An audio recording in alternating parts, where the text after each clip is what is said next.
This is Audible. Audible Studios presents Come Closer. Written by Brenda Rothert. Performed by Kirsten Lee and Lee Samuels.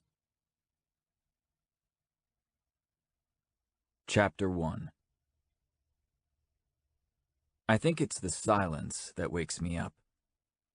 After 2 weeks of sleeping in the forest, being lulled awake every morning by calling birds, running streams, and leaves dancing in the breeze, the quiet in my cabin doesn't feel right. It's about time to get up anyway. I have to return to reality today. There were moments during the 14 days I just spent in the Montana forest when I considered not returning. I had everything I needed to get by in a pack on my back. I considered building myself a small shelter and becoming a true mountain man. I'd spend my days fishing, hunting, and climbing.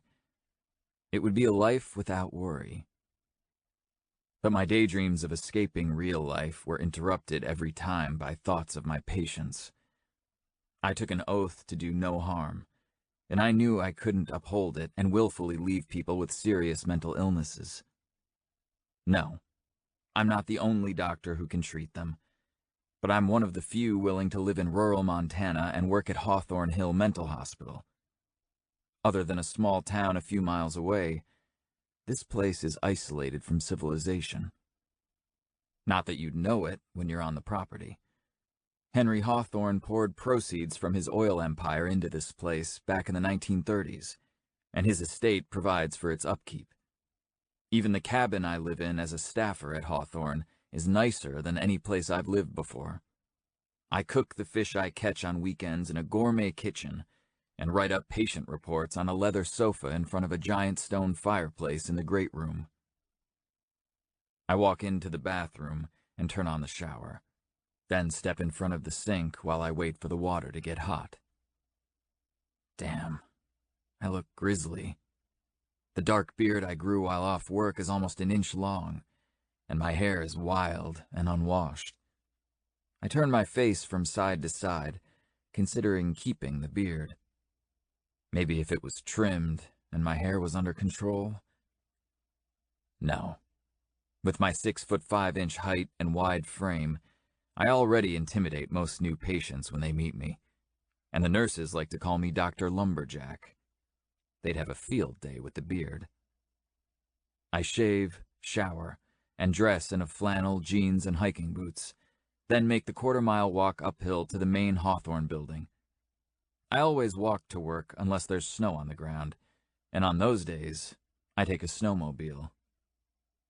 Hawthorne is an inpatient mental hospital, but it looks like a luxurious hunting lodge. It's a massive log structure with private patient rooms, a library, and a 2-story great room. It has 38 patient rooms, which are always full. This is where the well-off send their loved ones for mental help. Some patients here are short-term, and others live here for decades. When I walk through the back entrance and go into my office, I'm surrounded by the cedar log smell of Hawthorne Hill. Written reports are stacked on my desk. I'll go through them later. I'm anxious to round on patients now. I take my white coat from a hook by the door and put it on as I walk toward the medical wing. "Dr. Delgado, you're back." The female voice is eager and breathy. It has to be Sarah. "I am," I say, glancing over my shoulder. "How was your vacation?" "It was good." "We missed you." She licks her lips and takes a step closer to me. I don't mix business and pleasure by dating my coworkers, but if I did, Sarah would be all too willing to keep my bed warm. She makes no secret of it either. "So what's new here?" I ask. "How's Leonard?" Sarah arches her brows and shrugs. "It's hard to say. Dr. Tillman has him sedated." "Sedated? Why?" "He scared the life out of the new girl in housekeeping. Told her someone had opened fire in the dining room and killed everyone." "That's Leonard, though. He says things like that all the time." The new girl didn't know that. She called 911 and was hiding in a broom closet with Leonard for almost an hour until the cops found them. We had to evacuate and everything. I sigh heavily. I still don't see why Tillman sedated Leonard over that. This is a mental hospital, for Christ's sake. He just restrained him at first, but Leonard was a wreck. He just sobbed nonstop. He has a fear of being restrained. Didn't anyone tell Tillman? Sarah nods. It didn't help. You know how he is. Shit. I shake my head in disgust. That wouldn't have happened if I'd been here. You can't work 365 days a year, Dr. Delgado. Sarah gives me an admonishing look. Oh, and we filled Nicole's bed the day after she was discharged. Oh, yeah? Sarah and I walk toward the coffee maker while talking, and I pour myself a cup. The new patient's name is Allison. She's been here for 10 days and hasn't said a word, Sarah says, pouring herself a cup of coffee too. Catatonic? No, she was strangled, so her vocal cords may have been damaged. Or it could be shock. She witnessed her sister's murder. Oh, shit. That's terrible. Sarah's gaze is sympathetic. Wait till you read her report. Yeah, I think I'll go read it before I round so I'm ready to see her. How's she doing here so far? Sarah shrugs. Hard to say. Tillman has her sedated. I'm gritting my teeth so hard I feel them grinding. It's all I can do to stay professional right now. Tell him to find me before he leaves, please, I say to Sarah. Yes, Dr. Delgado. There's some stomp in my step as I walk back to my office. This is why I was hesitant to take 2 weeks off, because putting the care of my patients in someone else's hands is a hard thing to do. But it should have been safe to leave Brody Tillman in charge. He works under me 3 days a week and covers me on weekends and days off. He knows damn well how I want patients treated. When I get to my office, I close the door and sink down into my leather desk chair. I know I need to listen to Tillman before jumping his ass, but it'll be hard. And all I can do at this point is write him up and tell him I expect better next time. Dwelling on things that can't be undone is my Achilles heel. It's how I got into such a bad place that I needed 2 weeks away from here. I was about to drown my pain in a bottle of Jack, and with me, it never stops at just one. I worked too hard for my sobriety to risk losing it, so I had to get my ass to a place where I could reset my mind. The unfamiliar name on the file at the top of the pile on my desk catches my eye. Allison Cole. I open the folder, put on my reading glasses, and dig into the report on Hawthorne Hill's newest patient. Patient, Allison Cole. Age, 27. Sex, female. Residence, 427 Parkland Avenue, Apartment 2, Chicago. Summary. Cole was admitted to Hawthorne Hill on March 25, 2016 by her aunt, Margaret Cole.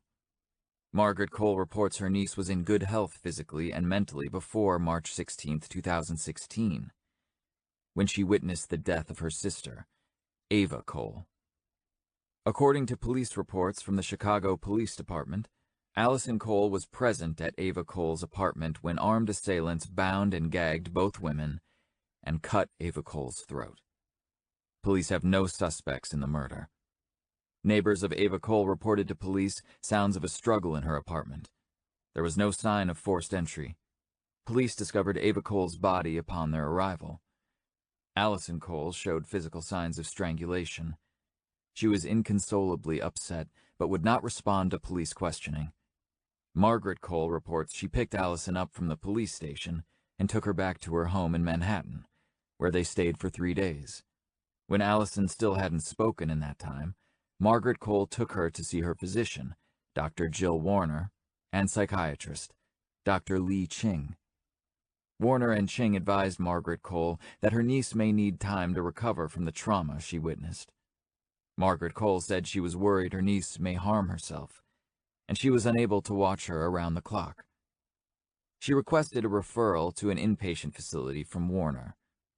Warner called Hawthorne Hill administration on March 24, 2016, and received approval for referral.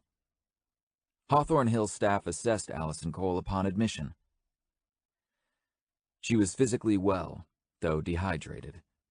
Dr. Brody Tillman prescribed IV hydration. Allison Cole pulled out her IV multiple times before being restrained. Update, March 27, 2016. Hawthorne Hill psychiatrist Dr. Marcia Heaton held a session with patient Cole. Cole did not respond to questions by Heaton. Update, April 1, 2016. Hawthorne Hill psychiatrist Dr. Marcia Heaton held a session with patient Cole. Cole did not respond to questions by Heaton. Update, April 2, 2016. Hawthorne Hill psychiatrist Dr. Marcia Heaton held a session with patient Cole. Cole did not respond to questions by Heaton. Update, April 5, 2016. Hawthorne Hill psychiatrist Dr. Marcia Heaton held a session with patient Cole. Cole did not respond to questions by Heaton. I close the file and exhale deeply. Heaton thinks she has a soft touch, but not so much. She graduated at the top of her medical school class, but I think she chose the wrong specialty. She expects constant, measurable improvement from patients because it makes her feel like a success. But some people here will never recover to the point of returning to society. I don't believe in pushing my patients. My job is to support them. They need a safe place, safe people to talk to if they want to, and control over as many things as we can safely give them control over. Allison Cole's story is still running through my mind on the walk to Leonard's room. I don't have a favorite patient, but if I did, what the hell, I do, and it's Leonard. He's a 61-year-old black man with a gray beard and a head full of conspiracy theories. But he's also sharp and observant, something many people don't notice because of his paranoia. When I see Leonard's arms and feet restrained to the safety bars on his bed, I sigh softly. I'd go several rounds with Tillman right now if he weren't such a pansy. The guy deserves to have the smug look wiped off his pretty face. Leonard's no threat to anyone. I walk out of his room and grab the chart hanging next to his door, noting my order for an immediate removal from sedation. I'll come by and see him later, when he's awake. I look in on a few other patients before arriving at Allison Cole's room. Like Leonard, she's bound to the bed with restraints, and she appears to be sleeping. She looks fragile. It's not just her petite frame, but also the shadows under her eyes. Her dark brown hair hangs loosely over her shoulders, its shine telling me it was washed recently. Our nursing aides are devoted to the patients. I noticed the difference in approach immediately when I came to Hawthorne Hill, after only working at big metropolitan hospitals. Not that the staff at large hospitals aren't devoted, because they are. But at Hawthorne, we know the patients well. We see them for days, months, even years on end. That may be why I have such a fondness for Leonard. I've been at Hawthorne for a little over a year, and he's been here since before I started. For me, the place wouldn't be the same without him. I take a final look at Allison and almost remove her restraints. How many fucking times have I told Tillman that restraining a sedated patient is overkill? But since I'm taking her off sedation, and she's pulled out her IV lines before, I leave her restrained. I mark her chart to stop administering the sedative, looking up from what I'm writing when I hear a howling sound.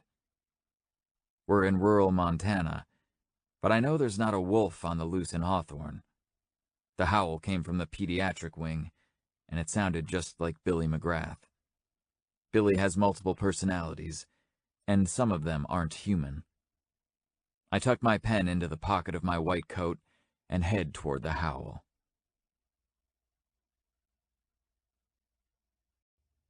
Chapter 2. The scent of cedar is lulling me to go somewhere.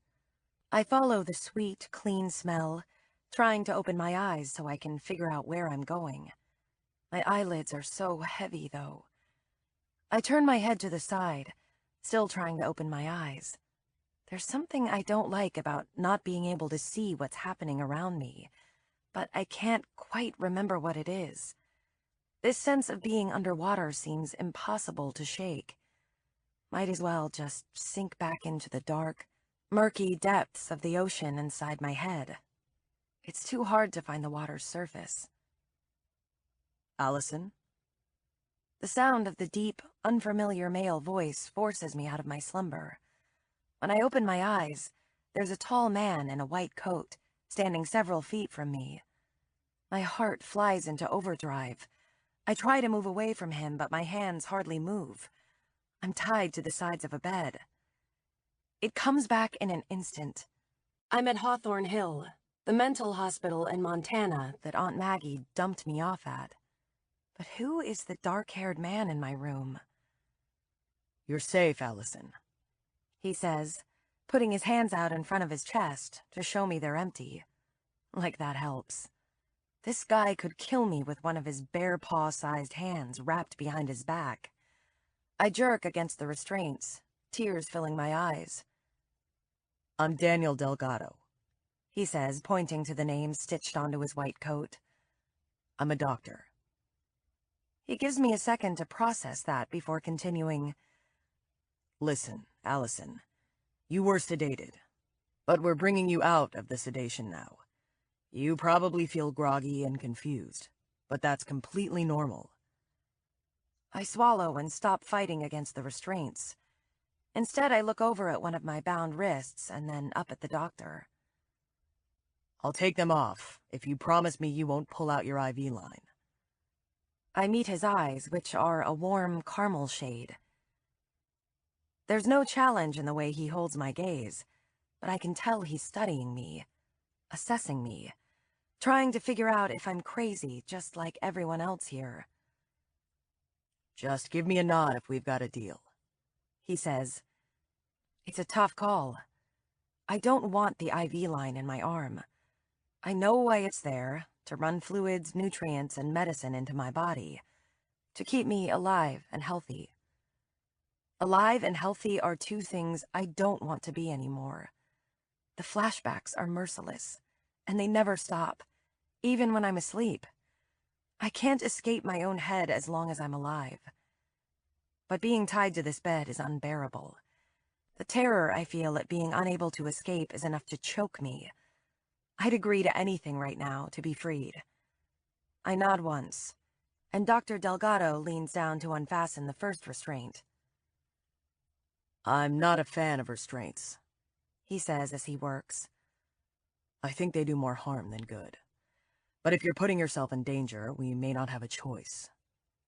As soon as he gets the first restraint off, he lifts my wrist to examine it. His hand is twice the size of mine, but he has a gentle touch. There's a little redness from my brief struggle against the restraints, but Dr. Delgado seems to dismiss it. He sets my arm back on the mattress and walks around to the other side of the bed to free my other hand. I'm the general practitioner here at Hawthorne, he says. I'll come see you every day, prescribe meds when you need them, and treat any injuries or illnesses you may get. Dr. Heaton consults with me on her sessions with you, and we collaborate on any prescriptions or treatments for mental health. He seems more chill than Dr. Tillman, who got aggravated when I wouldn't answer his questions. That son of a bitch threatened to have me sedated several times, and apparently he went through with it. I see we've got a dry erase board there for you, Dr. Delgado says, nodding at my bedside table. Anything you want to ask me or tell me? I shake my head. The second restraint is removed, and I rub my wrist. If you have any problems at all, let me know. You can roam around the place during free hours from 7 a.m. to 7 p.m. I look over at the window, where the open curtains reveal a clear blue sky. Most people would call this a beautiful day, but not me. I can't find the beauty in a world with such ugliness, a place that would allow the brutal murder of the other half of my heart. Closing my eyes, I shut out the sunshine. Fuck sunshine. I want dark clouds, torrential downpours, destructive tornadoes. I've taken you off the sedative, but Allison, let me know if you're struggling with anything. Sadness, insomnia, whatever it is, I can prescribe you something to help. I'm sure you're still hurting from the loss of your sister. I'm very sorry about that. My throat tightens and burns. He's the first one to mention her, other than that bitch Dr. Heaton. And I don't like it. It hurts too much to hear anyone speak of her. It brings to the surface what's already horrifyingly real. I grab the bed covers, lie down and curl up, pulling the covers over my head. This doctor seems like a decent enough guy, but I can't listen to him anymore. I need to cry until my head pounds, so I can feel something, anything, other than the ache that's burned its way into my very soul. Chapter 3. How are you today, Allison? Dr. Heaton asks, her familiar tone making it seem like we're old friends. I stare out the window of her office, wondering if the weather outside is as nice as it looks. The sun is shining bright in a clear blue sky again, but it's April. In my hometown of Chicago, April can be a bitch. It's cold, rainy, and dreary. And I'm even farther north now. I bet it's chilly outside, the sun's rays just giving the illusion of warmth. You can talk to me, Heaton says for at least the 20th time since I've been here. Everything said in this room is confidential. I'm here to help you work through the grief I know you're feeling. I glance around her office. There are framed diplomas on the wood plank walls and bookshelves with books and picture frames, arranged just so. The photos show smiling people posing for the camera, all of them smiling so perfectly, they could be the paper photos that come in the picture frames when you first buy them. A fountain in the shape of a bunch of bamboo gurgles in a corner, and neatly trimmed bonsai trees line the ledge of the large window behind Heaton's desk. Even the box of tissues on the coffee table in front of me has been methodically placed. One corner of the square in front of me makes it a diamond shape. The top tissue is pulled up, its sides still neatly tucked inside. It looks like a tissue fountain, beautifully shaped into a parallel pattern. That's not the tissue box of a doctor whose patients feel comfortable crying. If the box were half empty, with little white specks of tissue dust dotting the coffee table, I'd at least feel like it was okay to use one. A smile quirks at my lips as I imagine whipping out a tissue or two. I'm picturing Heaton descending on the box right after me to tidy up the tissue fountain and brush away the little tissue flecks. Why are you smiling, Allison? The warmth in her tone tells me she thinks it has something to do with her. Do you see something and maybe you remember something happy? I sigh softly and look at the wall clock. I've got 35 minutes left in this hour-long session. I've been at Hawthorne for almost a month, and I never get to go more than 2 days without coming here for a session. One of my favorite games to play with myself during our sessions is will she or won't she? Sometimes Heaton gets so aggravated that she lets me leave early. Other times she digs in her heels and makes me stay the whole hour. I'm pretty sure she's tried every trick in her shrink bag, from just staring at me in silence for an entire hour, to offering to just cry with me, to jabbing at me in subtle ways, designed to get a reaction. Today is Monday, so I think she'll keep me the entire hour. She starts her weeks resigned to make me talk. We can't make progress this way. she says, crossing one leg over the other in the wingback chair she's sitting in across from me. I know there are thoughts and feelings happening inside of that head of yours, Allison. I just want to go back to my room and read the book I got from Hawthorne's library. It's the biography of a former prisoner of war, and I'm hooked. When I'm concerned about my patients, I take my work home with me. Heaton leans forward in her chair. And I read through your entire file again over the weekend. She pauses to let that sink in, like it's going to impress me. You and Ava were very close. Twins have a very special bond. You must miss her terribly, and feel like you have no one to talk to with her gone. I turn back to the window and see a big black bird flying across the expanse of sky. Even if it's cold outside, the breeze in its face has to feel downright glorious. The police still haven't made an arrest in Ava's case, you know. If you want to see her killer brought to justice, the best thing you can do is talk to the detectives assigned to the case. They can come here and I can help you do that.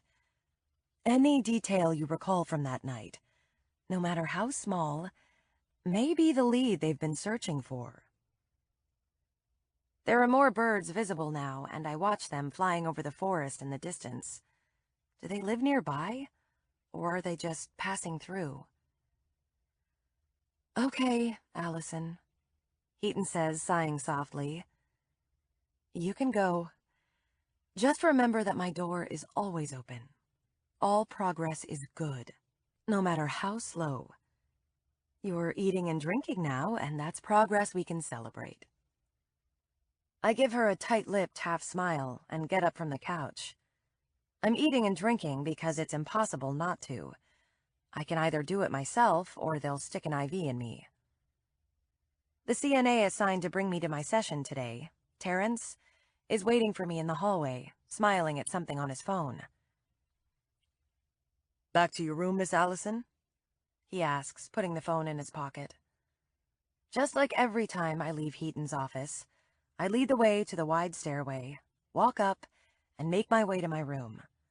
I pour myself a big glass of water from the pitcher beside my bed, and then curl up in the chair in the corner of my room with my book, setting my water on the table beside mine. You can just push a call button if you need anything, Terrence says with a smile. I meet his eyes in acknowledgement, and he leaves the room. I'm blissfully alone, once again. It's just too hard to be inside my head, and I fear it always will be. I've finally found a way to escape into someone else's head. Books. As soon as I start reading, I feel like the bird I saw outside Heaton's window, careless and free. Chapter 4. The cool, rainy April finally gives way to May. It's muddy, and there's still a chill in the air some days, but everyone knows the worst of the Montana weather is behind us now. Hawthorne Hill's stable opened back up for patient use today, and the dining room is buzzing with excitement from those who went riding for the first time since fall. You see that new mare? Leonard asks as he sits down across from me at one of several tables in the dining room. Yeah, she's a beauty. Bet we'll see some level 2s working up to level 1 just so they can ride her. He chuckles and puts his fork into the steaming chicken pot pie on his plate. I nod in agreement. Hawthorne's patients are classified into 3 different levels, and only level 1s get to do outdoor activities. Did you ride Thunder today? I ask him. Sure did. His wide smile says it all. Leonard loves that horse. Other than the stable master, Leonard and I are the only ones who can ride Thunder. He's a massive stallion who's a bully when he wants to be. So when are we going camping, Doc? You know I'm first on your list for this season. We can go this weekend. He smiles. That's what I'm talking about. His expression turns cloudy. Well, unless the phone lines have been tapped. I don't want no government types following us out there, you know? I think we'll be okay. You don't know what they're capable of, Doc. His eyes widen with fear. They're planning something. I know it. When Leonard starts to go down this path, I try to redirect his attention. Sometimes it works, sometimes it doesn't. Are you hanging around for movie night after dinner? I ask him as I scoop up a bite of chicken pot pie. You know it. What about you? Wish I could, but I've got paperwork to catch up on. Hawthorne sends quarterly summaries about patients to their families, and I have to read and sign off on all of them. I could take them to my cabin, but I might as well just stay here. As soon as I'm done with dinner, I go into my office and close the door. I've been needing to get to these reports for several days, but I've been too busy. We have a new patient who was sent here after he had a break with reality and went on a shooting rampage. He was found mentally unfit for trial.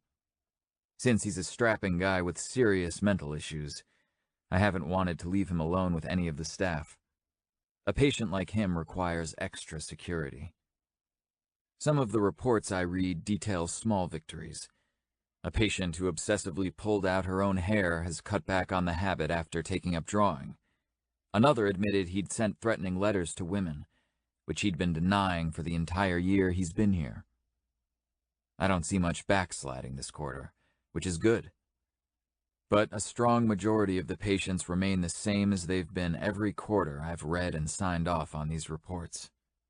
Many of them are getting treatment that improves their quality of life, and I like being part of that. Some people are broken, but not many. I find that nearly everyone thrives when we focus on their strengths instead of their weaknesses. The final report in my pile is the shortest. Allison Cole has made progress. She's eating and drinking now, and spends her days reading in her room. Sometimes her nights, too. Dr. Heaton is critical of letting Allison escape into books instead of helping her confront reality. But I tell Heaton in every weekly staff meeting that help is a two-way street. Until Allison is ready to face what happened, we can't make her do it. And we shouldn't. We still don't know if she's even physically able to talk. Her vocal cords may have been damaged by the strangulation. It would help if she'd use the dry erase board to tell us things, but she doesn't want to. Pain affects us in unique ways. I bury mine deep and seek outlets for it. Drinking was the worst of those outlets. Now I use work to avoid confronting past mistakes and the fallout I caused. It's 8:30 at night when I finish the reports and get up from my desk. As soon as I open the door to my office, I hear muffled laughter from the movie room and smile. We usually play light comedies on movie nights, because dramas upset some patients.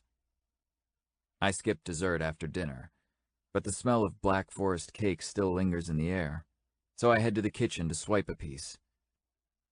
As I'm grabbing a plastic-wrapped saucer, I think of Allison again, and reach for another one, then get 2 forks. There's a back staircase to the second floor, and I find total silence when I walk up there. Allison's room is near the end of the hall, and when I get there, I knock on her half-open door and look inside. Hey, you still awake? I ask. She looks over from the chair in the corner, where she's curled up with a book, the lamp on the table next to her casting a soft glow. Thought you might like some of this, I say, walking into the room and setting a saucer on the table. Mind if I sit? Her lips turn up just a touch, and she looks at the end of her bed. I sit down there and peel the plastic wrap back from my cake, taking a bite. Can I ask what you're reading? She looks up, holding my gaze for a couple seconds before lifting the book from her lap to show me the title. Anna Karenina, I nod. Good choice. Allison passed her first 30 days here with good behavior, so she no longer has to wear the blue scrubs of a level 2 patient. She's a level 1 now, but the only perk she seems to be taking advantage of is wearing her own clothes. Tonight she's wearing gray sweatpants cut off just above the knee and a Chicago Bears t-shirt that looks soft and well-worn. I read that in a college lit class. I finished my cake in 3 big bites, so I set my plate next to me on the bed. I was in a fraternity, and I skipped a party we were hosting on a Friday night to read Anna Karenina. Went to the library instead. Never heard the end of it. Usually I was up for a party every Friday night, but there was something about that book.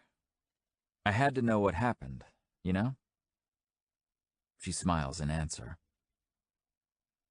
It's probably how you feel right now, but I'm here keeping you from it. Her smile widens as she meets my eyes. It's the first time I've seen a true spark of happiness in her. So you like classics? I think back to my college lit class. Have you read Tarzan? The shake of her head is almost imperceptible. I feel a surge of satisfaction, but I hold it in. This is the only time Allison has communicated with anyone from Hawthorne in any conscious way. I can tell she's unhappy when she narrows her eyes, and when she's overwhelmed, because she stares out the window. But that's not communication. It's a great story. More than just a Disney movie, I say. Not that the movie wasn't good. And the soundtrack's pretty great, too. I get up from my seat on her bed and pick up my plate. So we both like classic literature. But maybe the Black Forest cake is just my thing.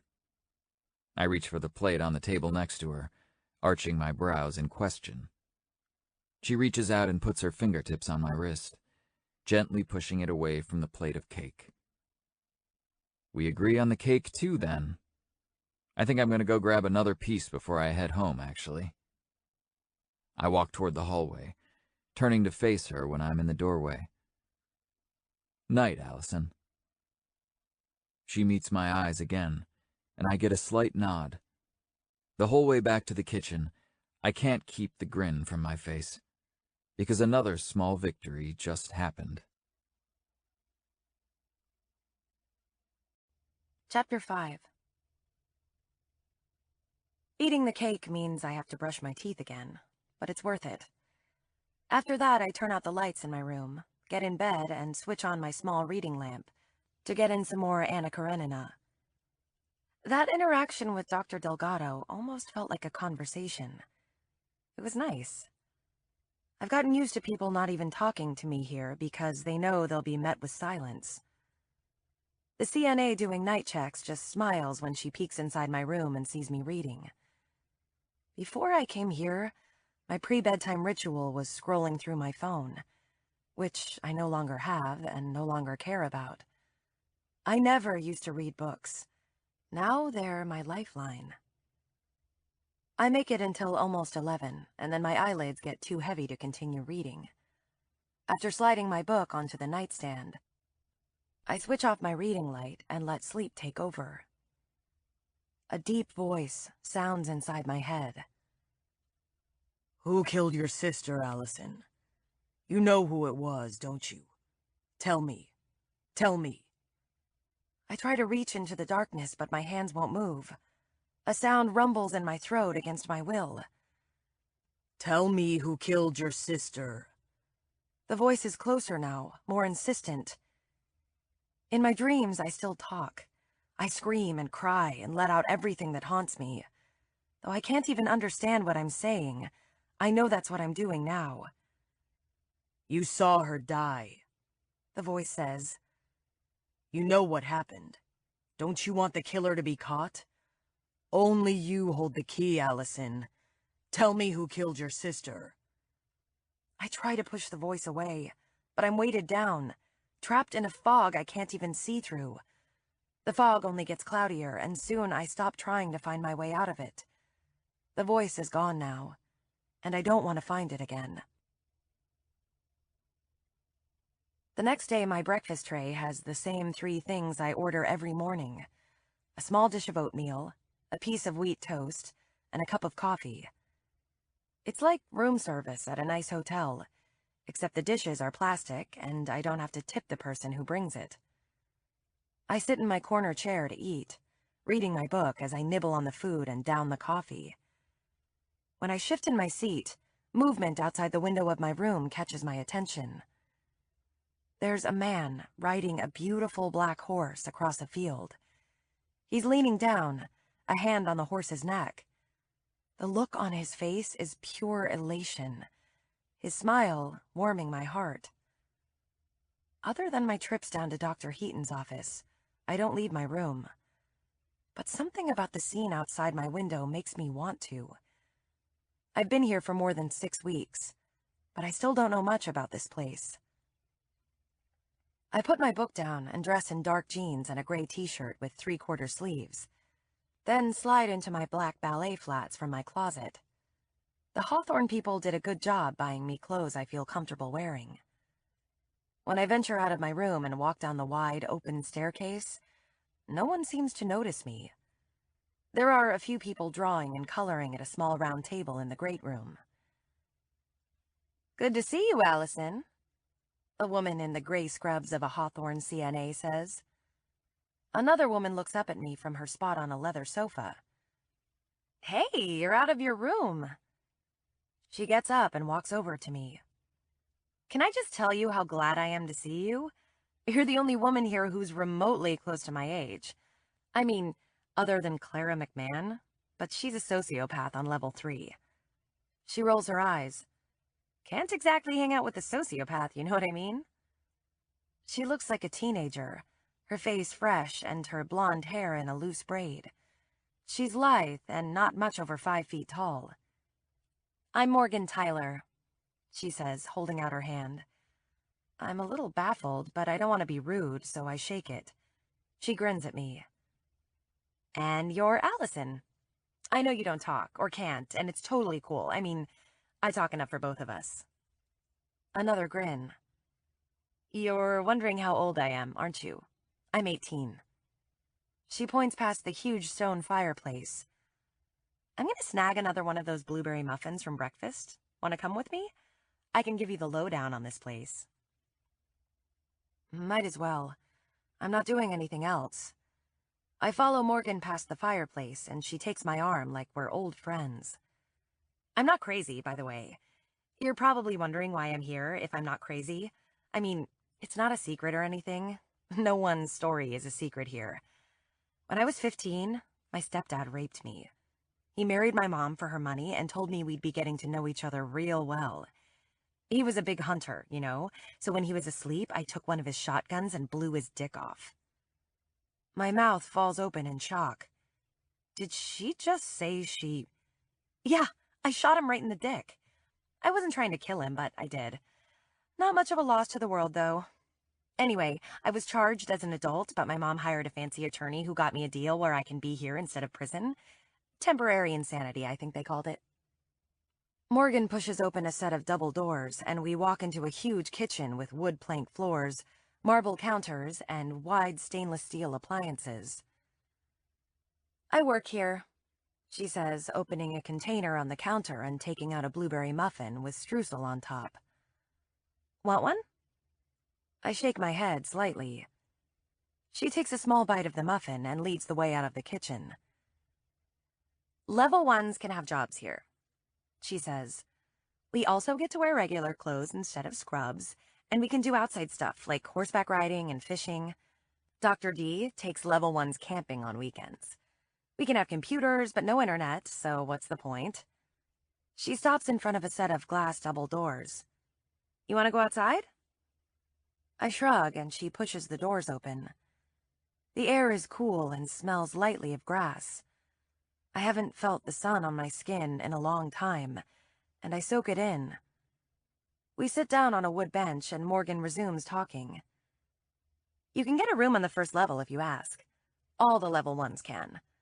Level 2s wear blue scrubs, like you had on when you first got here. Most of them are functionally mentally ill. They're not going to hurt themselves or anyone else, you know? Paranoia, anxiety, that kind of thing. Crazy Town is on level 3. Those are your psychopaths, schizophrenics, OCDs. There are even a couple murderers up there. My alarm must register on my face because she laughs and says, "Don't worry, the security is tight up there. It takes a retinal scan and a password to open the doors." I take a deep breath, and it hits me that though this place looks like a high-end lodge, it's a mental hospital. It's a beautiful one, but the patients have the same illnesses and challenges as those at any other facility. I have to watch my back. Though I've been looking out the window of my room for nearly 50 days now, the view is still breathtaking. I think it's because now I'm not just looking, but also feeling the spring air on my cheeks, and hearing the sway of the grass and the songs of the birds. Hawthorne Hill overlooks a huge open field that spans all the way around one side of the lodge. That side is where the stables are. People are riding horses in and out of a fenced pasture there. The other side of the lodge has several cabins spread out near the edge of a forest. Past the open field, there's a mountain range. It's spectacular and unlike anything I've ever seen. "You should come down for dinner tonight," Morgan says. "I'll save you a seat. I don't work in the kitchen at dinner time." I nod, and she lights up with happiness. "Hey, can I ask you something? Can you talk?" She lowers her brows conspiratorially. "You could, raise your hand if you can. We could come up with a code that only we understand." I just smile. I can't help liking Morgan, but I'm not looking to become an 18-year-old girl's BFF. "Maybe later," she says, shrugging. "At least you're coming to dinner tonight." She looks over at the stables and then turns back to me. "Also, the room next to mine is open. On the first floor, I'm just saying." A CNA walks out the double doors we came out of. "There you are, Morgan. You coming down to the stables to go riding?" "Oh, yeah." She gets up and gestures for me to follow. "Come on, Allison, you can ride too." I shake my head. She shrugs and follows the CNA to the stone path that leads down the hill to the stables. Curiosity leads me to walk around to the side of the lodge, where the cabins are. The log homes are built in the same style as the lodge, but on a miniature scale. Each one has a small front porch with a rocking chair on it. The row of cabins stretches far back. There are at least 20 of them. This must be where Hawthorne's staffers live. I keep walking around the lodge, and in the back, I see a long shed and another larger log home. There's a huge deck and a stone patio with lawn furniture and a grill. Tall trees shade everything. On my way to the patio, I pass a small patch of freshly sown dirt. It looks like someone's tiny garden, with neat rows ready to be seeded. And then I see my personal paradise, a rope hammock hanging between 2 trees. It's a perfect spot to read. I can picture myself spending all afternoon right there, the breeze blowing through my hair as I'm cocooned in the hammock. I walk back into the main building through a set of open double doors on the deck, and then make my way up to the room. When I go to pick up the Anna Karenina hardback from the nightstand, I'm stopped by the sight of something on my bed. As soon as I get close enough to see what it is, I smile and pick it up. It's a paperback of Tarzan. When I open it up, I see the name Daniel Delgado scrawled on the inside cover. I take both books to the hammock. Looks like I found my next read. Chapter 6. Brody Tillman is straight up terrified of our new patient. I knew it from the moment he asked 2 male CNAs to restrain Chad Larimore before we even walked into his room. I told the CNAs to hold off and wait outside the door. Brody arched his brows, mumbled, "It's your funeral," then walked in a good 4 feet behind me. "Morning, Chad," I say in a neutral tone. His low laugh and the wild look in his eyes are meant to intimidate me, but I walk up to his bedside.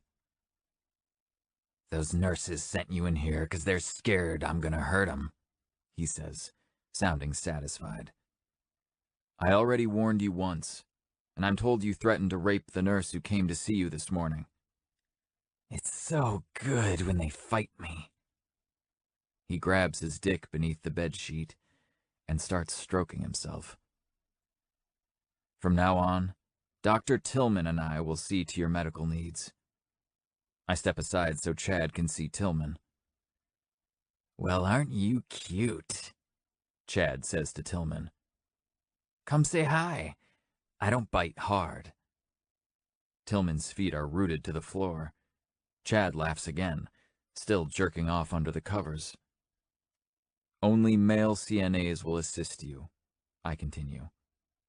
You can't threaten our staff, Chad. You'll be sedated and restrained the next time it happens. Tillman's effort at sounding tough falls short. Restrained? Sounds kinky, Chad says, his tone gleeful. Like all of Level 3, Chad's room is bare bones. The staff at Hawthorne has learned over the years that psychotic and suicidal patients can make use of unexpected things to hurt themselves or others. Chad only has a bed and a styrofoam pitcher of water on the floor. All the windows at Hawthorne are made of extra thick, shatterproof glass, but on Level 3, the blinds were installed between two panes of thick glass, and they're opened and closed from outside the room. Chad has very little stimulus, but he's rejected every opportunity to fix that, shredding the pages of a book and eating it a couple days ago. You won't wear me out, Chad, I say, holding his gaze. I was in the Army for a few years, and after that, I went into emergency medicine. I've dealt with all kinds of people. People who skin others for fun? He quickly jumps to his knees on the mattress, his wiry frame on full display since he refuses to wear his gown. I shrug. Probably. I was stationed in Afghanistan for a while, and there were some sick fuckers over there. He steps out of bed and stalks toward Tillman. Tillman shifts his eyes to me and then back to Chad. You think I only like to fuck unwilling women? His laugh is more like a maniacal shriek. Tillman puts his hands out in front of him. Get your ass back to the bed, Chad, I say. Not yet. He moves closer to Tillman, who looks disgusted and scared at the same time. Tillman needs to assert himself, but he's clearly not going to. I approach them, and Chad stops moving. You'd be scared of me if you weren't so big, he says to me. You think your size keeps you safe from me, but you're wrong. Take your best shot, then. He stares at me for a couple seconds before saying, Not now. Not ever. You'll learn that life is better here when you cooperate. Chad grabs his dick and starts jerking off again. How the guy can get hard right now, while arguing with me, I have no idea. He really does have deep psychological problems. His file was one of the most disturbing I've ever read. I hear there's a hot mute woman in the house, he says. I would love to get my hands on her. I stiffen. The thought of him even being in the same room with Allison makes me sick. And who the fuck is telling Chad about our other patients? I'm laying down a new rule at the next staff meeting. Not that I should even need to. You're in an isolation wing, I say, forcing neutrality I don't feel into my tone. So that's not happening. Mute, he muses. I would miss the screaming an awful lot, but then, the things I could do without anyone knowing if I could just get her alone. He laughs gleefully, and a muscle in my jaw twitches. I could wipe that smile off his face so easily, but I can't let my feelings show. I remind myself that he'll never even see Allison, let alone get his hands on her. We'll leave you to it, I say. Terrence will be delivering your meal trays today, and Dr. Tillman will check on you tomorrow. Tillman hightails it for the door, probably not wanting to turn his back on Chad without my cover. The door buzzes as it locks behind us, and I point to a small conference room down the hall. Let's go, I say to Tillman. As soon as we're inside and the door is closed, he lets out a deep exhale. Man, that guy is fucking off. You do realize you work at a mental hospital? Yeah, but he's missing something. There's no remorse. That's often the case with psychopaths. He sits down in a chair on the other side of the small conference table, but I just stand behind one, holding on to the top of it. Psychopaths can also be charming and are often intelligent, I continue.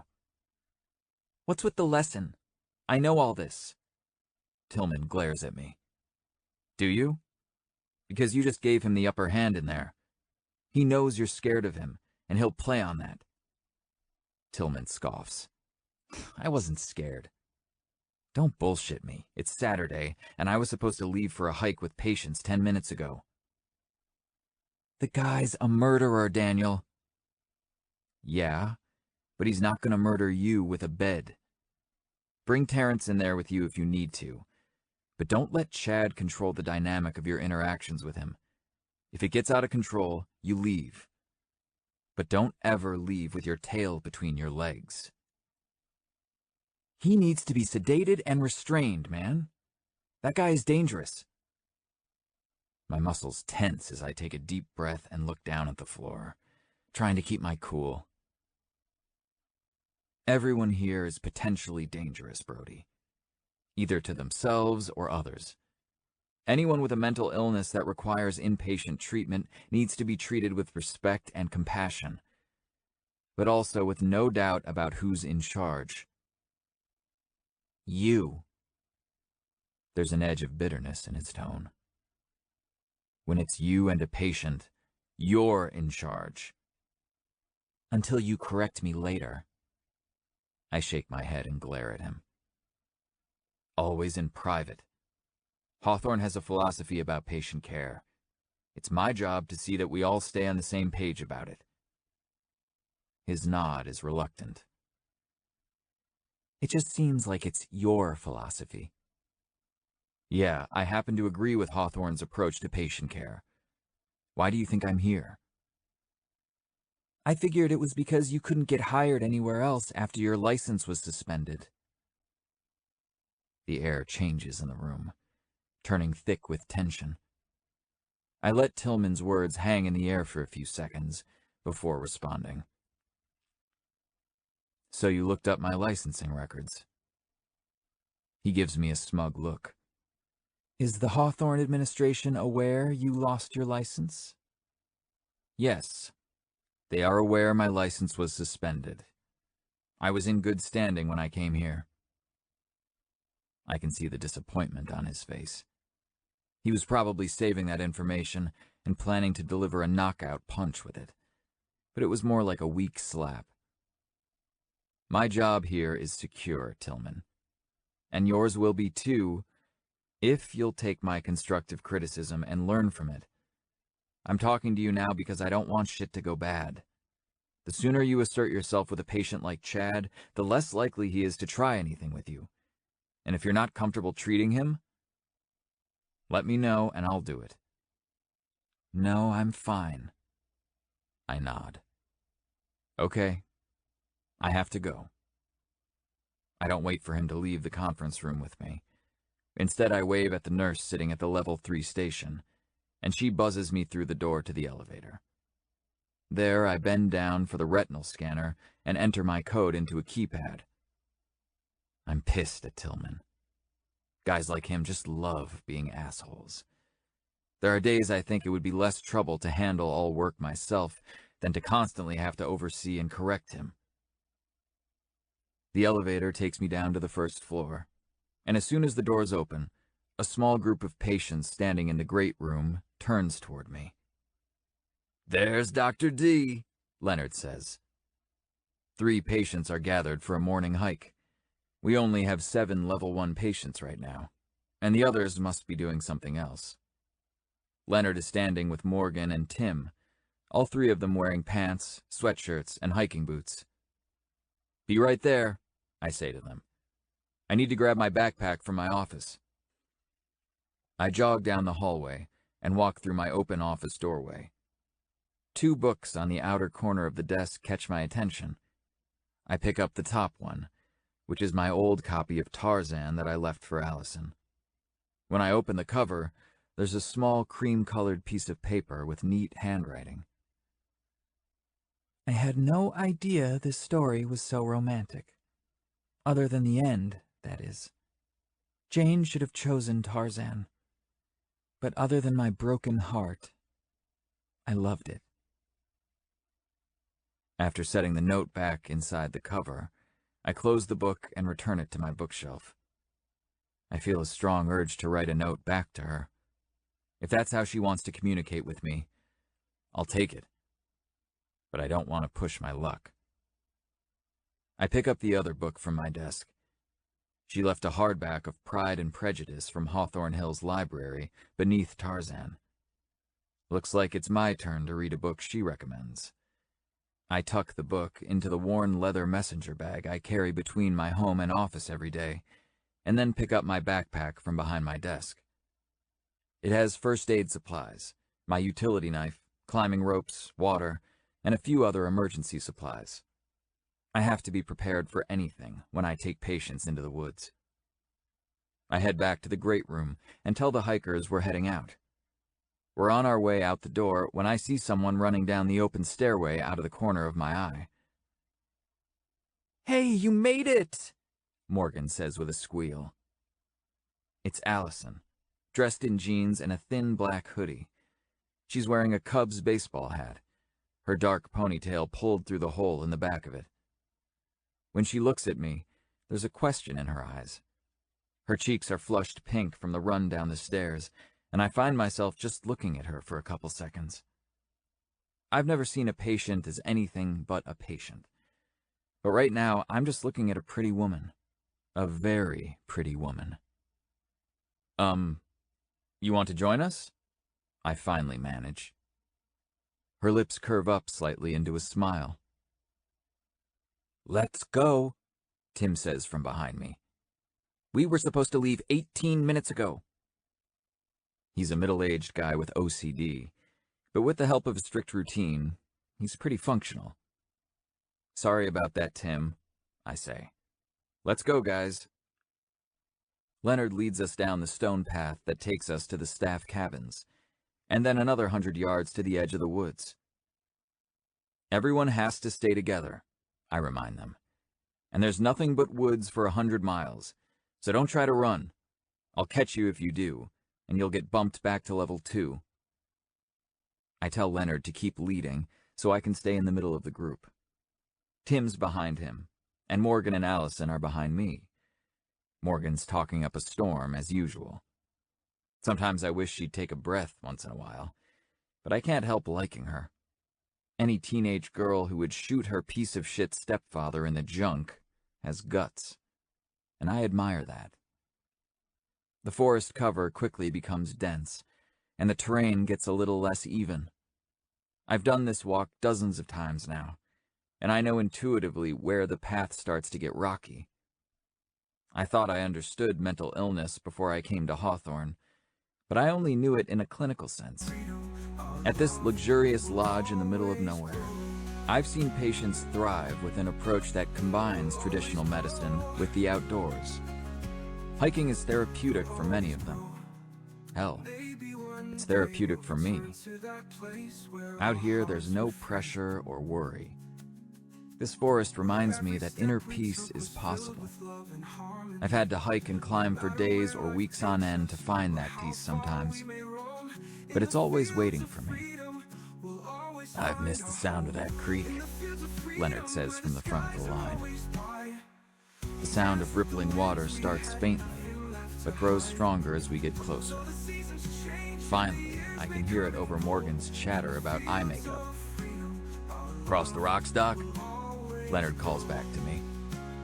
Yep, be careful.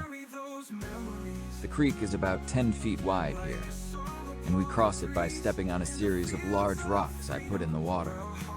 I'm planning to build a bridge over the creek this summer, but for now, the rocks are the only way to keep our boots dry. Leonard is spry for his age, and he hops from rock to rock easily. Tim goes slower, counting each rock as he steps on it. My legs are so long that the crossing is easy for me. When I get to the other side, I set my backpack on the ground. Morgan has a skeptical expression as she looks at me. She's done this hike many times, but the water is higher than usual today. Easy does it, I say. Just go slowly. Put your arms out for balance if you need to. She takes a deep breath and practically runs across the rocks, her toes barely touching them. Damn. To be 18 years old again. Your turn, she says to Allison.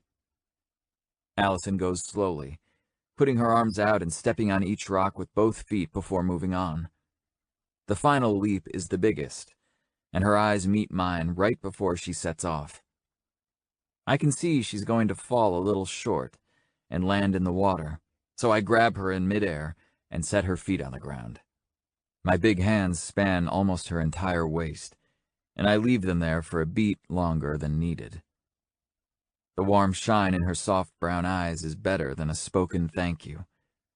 Leonard is pointing something out to Tim and Morgan, so Allison and I have a moment of silent but palpable energy between us.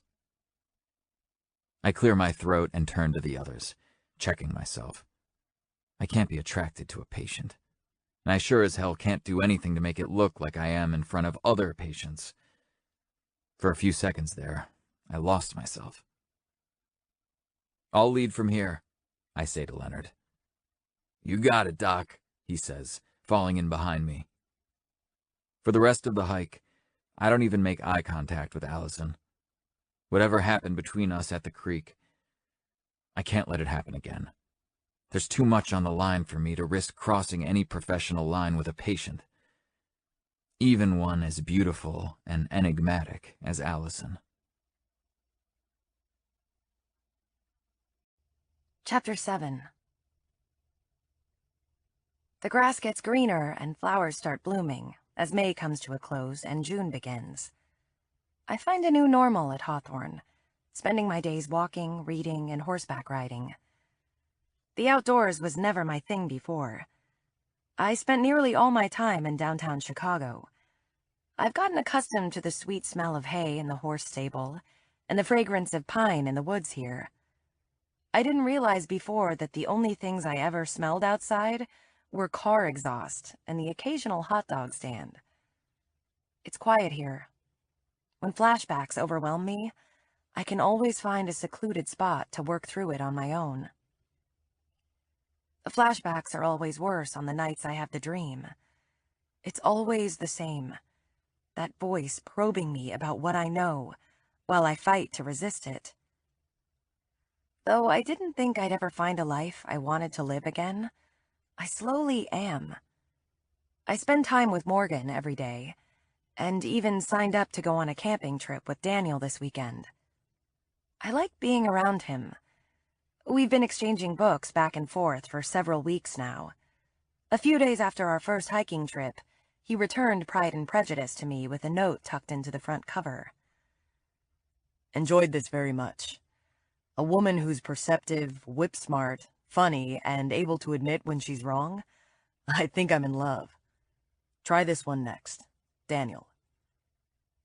It was Treasure Island, which I loved. There's something about reading the books he recommends that makes me feel like I know him. Since I don't need medical care, I don't see him much in person.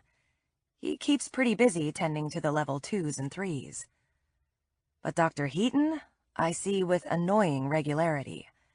Every Monday, Wednesday, and Friday, I have to endure an hour in her office. She's devoted, I'll give her that. Sometimes I feel like her life mission is to hear my voice.